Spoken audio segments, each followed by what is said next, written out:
The death toll is rising sharply from these two landslides. What's the latest from there, Ghuram, and what's the progress on that rescue mission?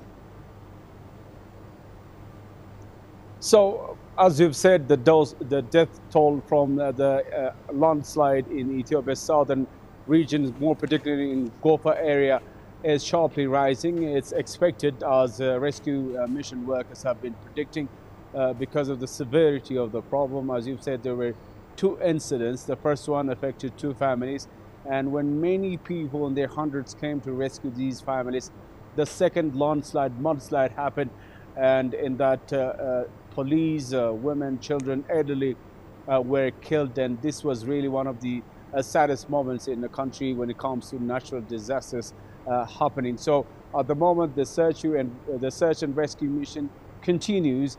There are luckily people found alive in their numbers. This is also a significant number, according to authorities. Finding these people was one of the desperate actions taken by both in collaboration with Red Cross, the Ethiopian government, the regional system itself. But in general terms, really, this was a devastating incident.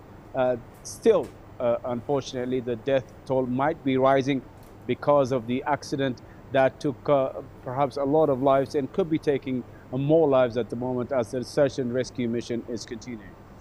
Ghuram, how are the survivors being assisted at the moment, and what are their most immediate needs for the rescue teams and their families? So what we are hearing is close to 100 survivors have been found. This number should be confirmed by the government. The central government still is not saying anything about the details of what has happened. But Prime Minister Abiy Ahmed, on the sideline of an event this afternoon, expressed his condolences and prayed for those people who lost their lives in the Gofa region of the southern Ethiopia regional state. The general perception, Hannah, is the rescue and search mission people are also suffering, are also part of the number of victims, the death, or even taking a lot of risk in their lives while they're trying to save lives. So at the moment, they have a lot of work to do. They have been fighting with the natural situation in that area. This is a very remote area, 450 kilometers away from the capital, Addis Ababa.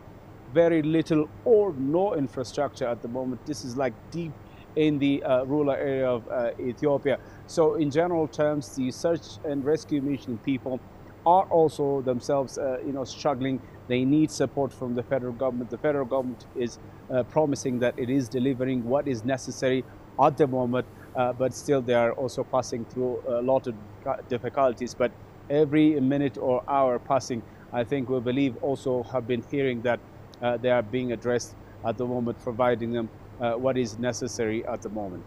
So, Ghuram, another massive concern at the moment is that there's still heavy rains that are expected. Are there dangers of more landslides, Ghuram? And what is being done to prevent another tragedy like this during the heavy rains there?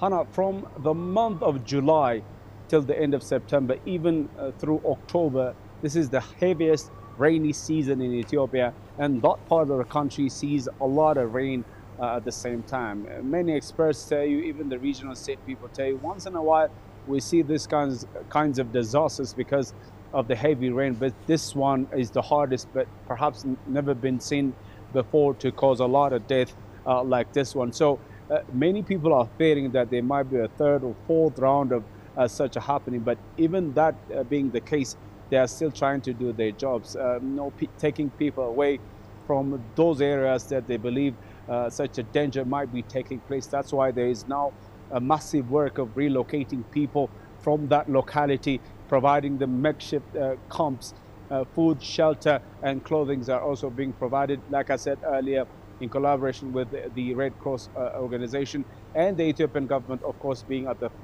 forefront. So in general terms, we cannot just rule out the fact that there might be another incident, but with the preparations that we've been hearing, there is little or perhaps no chance of it affecting locals, as we have seen it, unfortunately, yesterday and the day before, perhaps.